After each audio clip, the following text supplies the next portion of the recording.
میں اس بزرگ کو بھی جانتا ہوں جس کا افغانستان میں ہاتھ کاٹ دیا گیا رفع الیدین کی وجہ سے۔ جب میری اس سے ملاقات ہوئی نا تو وہ کہتا ہے اگر میں رفع الیدین نہ کروں، مسئلہ پوچھ رہا ہے مجھ سے، مجھے نہیں پتا تھا کہ ہاتھ اس کے شل ہیں اور کٹے ہوئے ہیں، ایک کا ہاتھ کچھ کٹا ہوا تھا باقی شل تھے، تو کہتا ہے جی میرے ہاتھ بیمار ہیں، شل ہیں، اوپر نہیں ہوتے، تو جب رفع الیدین کا وقت آتا ہے نا تو میرے ہاتھ اوپر نہیں ہوتے، تو میری نماز ہو جاتی۔ تو میں نے کہا آپ کے ہاتھوں کو ہوا کیا ہے؟ کہتا ہے میں افغان کی قید میں رہا، انہوں نے رفع الیدین کی وجہ سے مار مار کے میرے ہاتھوں کی قوت ختم کر دی، اب اوپر نہیں ہوتے۔ میں نے کہا بزرگوں پریشان نہ ہو، تمہیں تو دوہرا ثواب ہوتا ہوگا، جب رفع الیدین کا وقت ہوگا اور تم ہاتھ اٹھاتے کی کوشش کرو گے اور آگے ہاتھ نہیں اٹھتے ہوں گے، تمہیں تو دوہرا ثواب ہوتا ہوگا نا کہ تمہاری ہاتھ شل ہی پیغمبر کی سنت کی وجہ سے ہوگی۔ جانتے ہو غزنوی خاندان کو کہا گیا تھا کابل چھوڑ دو یا آمین اور رفع الیدین چھوڑ دو، تو خاندان غزنویہ کی چشم و چراغ نے فرمایا تھا رفع الیدین نہیں چھوڑ سکتا، کابل کو چھوڑ سکتا ہو۔ ہم نے قربانیاں دی ہے، ایک ایک سنت پر پیرا دیا ہے، ایک ایک سنت پر۔ لوگ ہم سے پوچھتے ہیں، ایک بندہ مجھ سے پوچھتا ہے رفع الیدین نہ کریں تو نماز ہو جاتی ہے؟ میں نے کہا تم اختیار کس نے دیا ہے یہ مسئلہ پوچھنے کا؟ یہ سوال ہی باطل ہے، کبھی سوال ایسا نہ کیا کرو رفع الیدین کے بغیر نماز ہو جاتی ہے۔ تم کون ہو یہ کہنے والے، یہ سوال کرنے والے کہ رفع الیدین کے بغیر نماز ہو جاتی ہے یا نہیں؟ تم مفتیان کہاں سے پیدا ہوئے ہو؟ صرف یہ پوچھو کہ رفع الیدین حضور نے کیا ہے یا نہیں کیا، جب کیا ہے تو پھر تم کون ہوتے ہو کہنے والے اس کے بغیر ہوتی ہے یا نہیں ہوتی؟ اللہ کی قسم ہم کبھی بھول کے بھی اپنے رفع الیدین نہیں چھوڑ سکتے، ہمیں اس سنت سے اتنا پیار، اتنی لذت محسوس ہوتی ہے، ہمارے ہاتھ سنت کے عادی ہو گئے، بے خیالی میں اٹھتے ہیں، محمد کی سنت کی عادت پڑ گئی ہے۔ تمہیں لذت کیسے آئے؟ تم نے سنت کی لذت کو چکھا ہی نہیں، اس حلاوت کو چکھا ہی نہیں۔ ہم سے پوچھو، وہ 11ویں کی کھیر میں مٹھاس نہیں جو رفع الیدین میں مٹھاس ہے۔ ایک بندہ کہتا ہے، میں نے کہا ہم جب آمین کہتے ہیں نا ہمیں ایسے محسوس ہوتا ہے جیسے منہ میں چینی پڑ گئی، مٹھاس۔ کہتا ہے میں نے تو کہی ہے میرے تو منہ میٹھا نہیں ہوا۔ میں نے کہا پھر آپ کو بخار رہا ہوگا، آپ بیمار ہوں گے، جو بیمار ہو نا اس کا منہ میٹھا نہیں ہوتا۔ منہ کس کا میٹھا ہوتا ہے؟ قل ان کنتم تحبون اللہ فاتبعونی یحببکم اللہ ویغفر لکم ذنوبکم واللہ غفور رحیم۔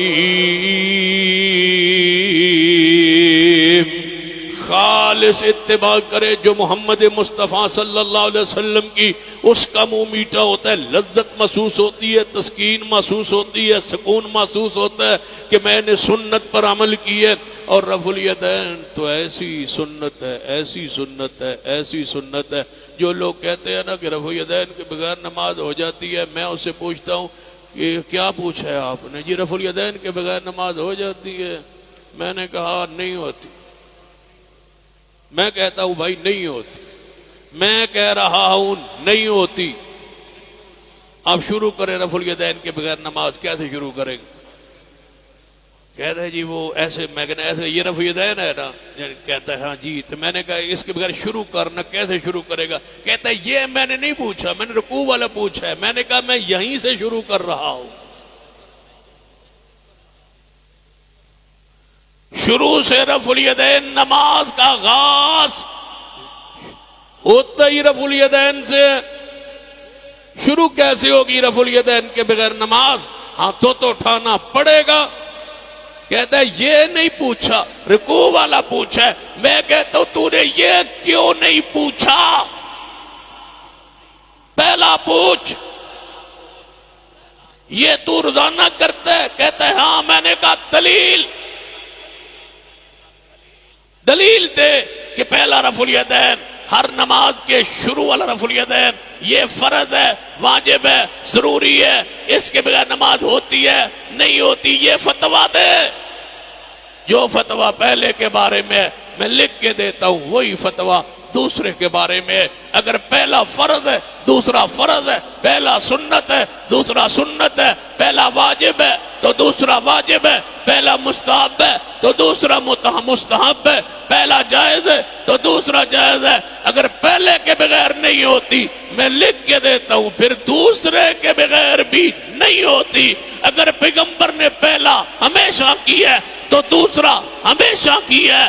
جس طرح اس کے بغیر نماز شروع نہیں کی، اسی طرح رکوع کو بغیر رفع الیدین کے بغیر پیغمبر نے رکوع نہیں کیا۔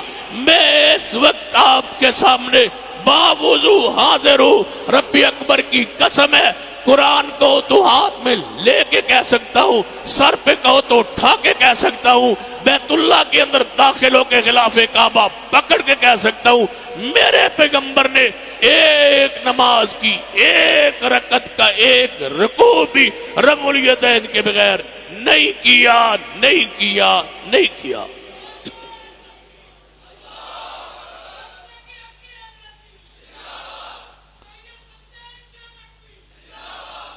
اب جو کہتے ہیں میں نہیں کروں گا اس حلف کے بعد بھی، تو اس کا گریبان اور میرا قیامت والے دن ہاتھ ہوگا، اور اگر میں نے مسجد میں بیٹھ کے غلط بیانی کی ہو تو ہاتھ تیرا گریبان میرا ہو۔ اللہ کی عدالت ہوگی۔